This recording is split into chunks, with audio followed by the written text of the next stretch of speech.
ಬೆಂಗಳೂರಿನಲ್ಲಿ ಬಿಟ್ಟು ಬಿಡದೆ ಮಳೆ ಸುರಿತಾ ಇರುವಂತದ್ದು. ಕೋರಮಂಗಲ ಬಿಎಂಟಿಸಿ ಟಿಟಿಎಂಸಿ ಜಲಾವೃತವಾಗದೆ ಇನ್ನು ಆದಾಯ ತೆರಿಗೆ ಇಲಾಖೆ ಕಚೇರಿಯೂ ಕೂಡ ಮಳೆಯಿಂದಾಗಿ ಜಲಾವೃತವಾಗಿದೆ.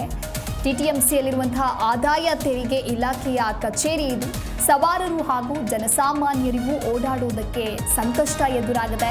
3 ಅಡಿಗಳಷ್ಟು ಮಳೆಯ ನೀರು ರಸ್ತೆಯಲ್ಲಿ ನಿಂತಿದೆ. ವಾಹನ ಸವಾರರು ಹಾಗೂ ಜನಸಾಮಾನ್ಯರಿಗೆ ಓಡಾಡೋದಕ್ಕೆ ಸಂಕಷ್ಟ ಆಗ್ತಾ ಇದೆ. ಮತ್ತೆ ಸುರಿದ ಮಳೆಯಿಂದಾಗಿ ಇದೀಗ ಮತ್ತಷ್ಟು ಸಮಸ್ಯೆಗಳು ಹೆಚ್ಚಾಗ್ತಾ ಇರುವಂಥದ್ದು ನೀವು ಕೂಡ ದೃಶ್ಯಾವಳಿಯಲ್ಲಿ ಗಮನಿಸ್ತಾ ಇರಬಹುದು. ಕೋರಮಂಗಲ ಬಿಎಂಟಿಸಿ ಟಿಟಿಎಂಸಿ ಕೂಡ ಜಲಾವೃತವಾಗಿದೆ. ಆ ರಸ್ತೆಯಲ್ಲಿ ನೀರು ನಿಂತಿದೆ. ಸವಾರರು ಹಾಗೂ ಜನಸಾಮಾನ್ಯರಿಗೆ ಅದೇ ನೀರಿನಲ್ಲಿ ಓಡಾಡುವಂತಹ ಸ್ಥಿತಿ ನಿರ್ಮಾಣವಾಗಿದೆ. ಹಾಗಾಗಿ ವಾಹನ ಸವಾರರಿಗೂ ಕೂಡ ಒಂದು ರೀತಿ ಪರದಾಟವನ್ನು ಅನುಭವಿಸ್ತಾ ಇದ್ದಾರೆ. ಮತ್ತೆ ಸುರಿದಂತಹ ಮಳೆಯಿಂದಾಗಿ ಮತ್ತಷ್ಟು ಸಂಕಷ್ಟ ಹೆಚ್ಚಾಗ್ತಾ ಇದೆ. ಕಳೆದ 3-4 ದಿನದಿಂದಲೂ ಕೂಡ ಬೆಂಗಳೂರಿನಲ್ಲಿ ಇದೇ ರೀತಿಯಾಗಿ ಧಾರಾಕಾರ ಮಳೆ ಸುರಿತಾ ಇರೋದ್ರಿಂದ ಈಗಾಗಲೇ ಸಾಕಷ್ಟು ಸಮಸ್ಯೆಯಿಂದ ಅನುಭವಿಸ್ತಾ ಇದ್ದಾರೆ ಸಮಸ್ಯೆಯನ್ನ ಇಲ್ಲಿನ ಜನರು. ಇದೀಗ ಬೆಂಗಳೂರಿನಲ್ಲಿ ಮತ್ತೆ ಬಿಟ್ಟು ಬಿಡದೆ ಮಳೆ ಆರಂಭವಾಗಿದೆ. ಕೋರಮಂಗಲದ ಬಿಎಂಟಿಸಿ ಆಗಿರ್ಬೋದು, ಟಿಟಿಎಂಸಿಯೇ ಜಲಾವೃತವಾಗಿದೆ. ಆದಾಯ ತೆರಿಗೆ ಇಲಾಖೆಯ ಕಚೇರಿಯೂ ಕೂಡ ಜಲಾವೃತವಾಗಿರುವಂಥದ್ದು.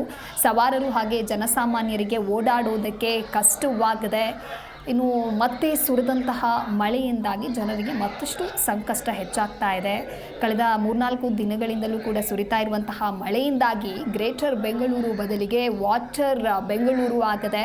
ಇನ್ನು ಈ ಒಂದು ಮಳೆಗೆ ಸಿಲಿಕಾನ್ ಸಿಟಿ ಜಲಾವೃತವಾಗಿದೆ. ವರುಣನ ಅಬ್ಬರಕ್ಕೆ ಜನಜೀವನವೇ ಅಸ್ತವ್ಯಸ್ತವಾಗಿದೆ. 3 ಅಡಿಗಳಷ್ಟು ಮಳೆಯ ನೀರು ಇವಾಗ ನಿಂತಿರುವಂಥದ್ದು ಕೋರಮಂಗಲದ ದೃಶ್ಯಾವಳಿಯನ್ನು ನೀವು ಗಮನಿಸ್ತಾ ಇರಬಹುದು.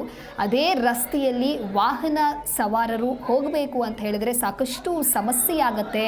3 ಅಡಿಯಷ್ಟು ಮಳೆಯ ನೀರು ರಸ್ತೆಯಲ್ಲಿ ನಿಂತಿರುವಂಥದ್ದು.